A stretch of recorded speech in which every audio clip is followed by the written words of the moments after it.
almost threw away a diamond ring. She thought it was fake, but we had it tested and it was real. Don't be tricked by a fake diamond, and don't be tricked by false teaching.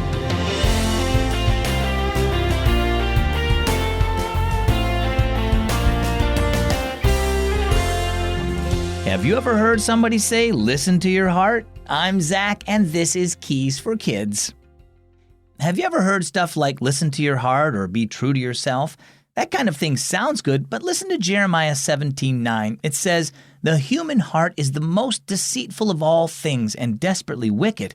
Now, listen to your heart doesn't sound like such a good idea, does it?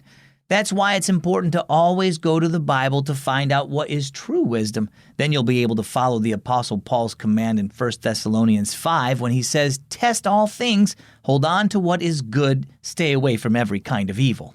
Our story today is called Gold, Diamonds, and Pearls. Jasmine and Kayla rummaged through a large jewelry box as they helped their grandmother sort things in preparation for a garage sale. "Look at this pretty necklace," Jasmine exclaimed. "Is it real gold, Grandma?" Grandma rubbed her thumb gently over the shiny metal, then she peered at her thumb. "No, honey," Grandma said. "This is just cheap jewelry." "How do you know?" asked Kayla. "It looks like gold." Grandma held out her hand. "See the black that rubbed off on my thumb? Real gold wouldn't tarnish like this." "Is this a diamond ring?" Kayla asked. Grandma took the ring and inspected it. "Well, I'm not really sure about this one. It's probably only cut glass, but I guess it could be a diamond." "Then you should keep it," said Jasmine. "Yeah," said Kayla. "You can sell it at a garage sale if it might be a real diamond." "We'll visit the jewelry store and have some of these checked," said Grandma. "Then we'll know for sure what's good and what isn't, what we should keep and what we should sell." Later that day, they made the trip to the jeweler.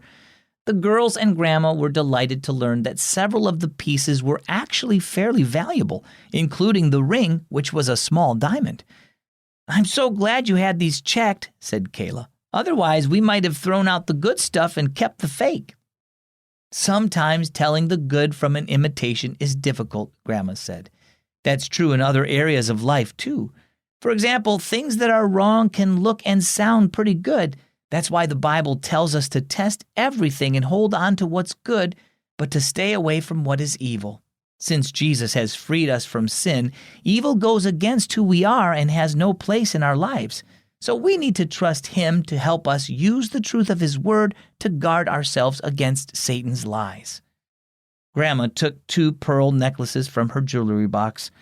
"I want you girls to have these as your pearls of wisdom. Let them remind you to test the key areas of your life, what you do and what you believe, using the wisdom of God's Word. Hold on to the good and toss out the evil imitations." So how about you? Do you have trouble knowing what's good and what isn't? Do your choices agree with what God says in His Word, or are they motivated by the people around you? Test everything against the truth of the Bible and trust God to give you wisdom as you apply what it says to your life. Hold on to what is good and true and let go of everything else. Our key verses today are 1 Thessalonians chapter 5 verses 21 and 22. Test all things.